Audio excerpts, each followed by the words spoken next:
The story focuses on the Grant, a black school teacher who feels stuck between leaving his home and helping his community. And the main topic begins when Jefferson, an educated black man, who is wrongly sentenced to death for a murder he didn't commit. So during the trial, the Jefferson lawyer described that he has no more than a hope, which destroyed his self-worth.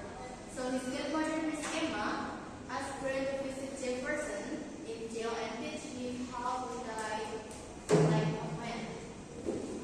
This meaning with dignity and self-respect. Although Grant feels hopeless at first, and he eventually realizes that his role is not to change the law, but to change how the person sees himself. Through learning this, Jefferson slowly gains confidence and dignity.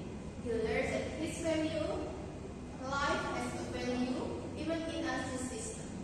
At the end, Jefferson faces his execution with courage, and Grant learns that true heroism comes from compassion, responsibility, and human connection. So I decided to read this novel because at first the title immediately caught my attention and made me curious about this novel.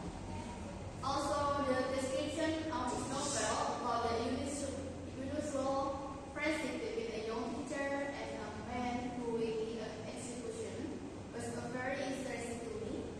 Although I usually prefer to thriller stories, I wanted to read something that could give me a deeper emotional experience.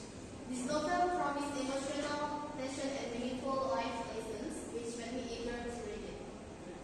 And for myself,